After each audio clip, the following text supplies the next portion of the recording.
Olá, turma!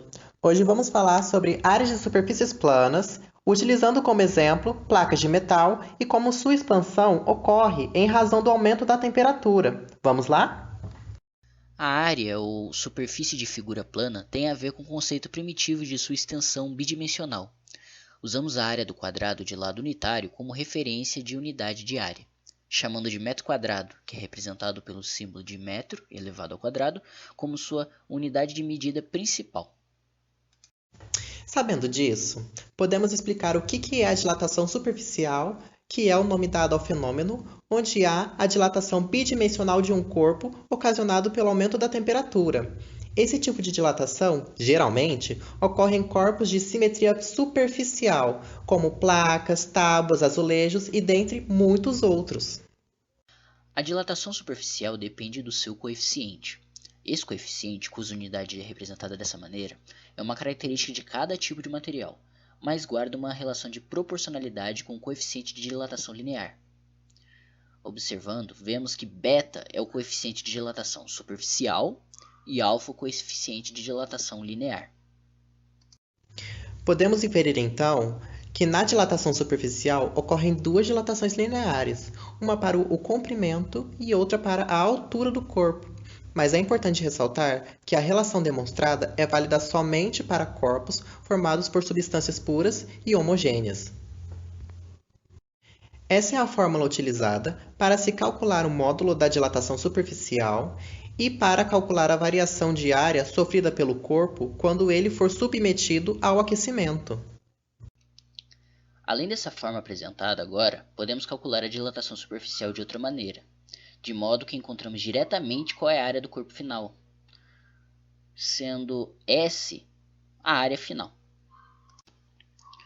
Agora, para fixação e melhor compreensão, vamos resolver um exercício juntos. O exercício número 1.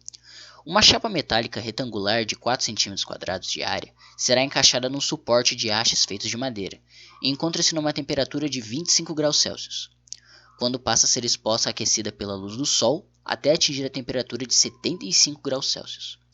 Sendo o coeficiente de dilatação superficial do material que compõe a chapa igual a 2 vezes 10 elevado a menos 4 graus Celsius, a menos 1, de quanto de espaço o suporte necessitará para abrigar a chapa depois da expansão pela temperatura? Ok, agora acompanhando a resolução do exercício, podemos ver que substituímos os valores na fórmula de acordo com o necessário e colocamos x no ΔS porque ele é a nossa variante que a gente deseja descobrir no final, né? SO fica igual a 4 cm². O beta, que é a nossa constante, a gente coloca de acordo com o valor que aparece no enunciado. E o ΔT, que é a variação de temperatura, a gente consegue descobrir ele subtraindo o valor final, que é os 75 graus Celsius, pelo valor inicial de 25 graus Celsius, resultando em 50 graus Celsius. Quando substituímos todos eles, descobrimos que x é igual a 4 vezes, abrindo parênteses para 2 vezes 10 elevado a menos 4, vezes os 50. Fazendo toda a multiplicação necessária, descobrimos que no final x é igual a 0,04 cm². Portanto, o suporte de haste de madeira necessária será de 4,04 cm² pelo menos para suportar a chapa de metal, tanto durante os 25 graus Celsius quanto aos 75 graus Celsius. Já que com o aumentar da temperatura, o material da chapa vai também expandir. E se a haste de madeira não tiver esses 0,04 centímetros a mais, ela não vai suportar a chapa expandida.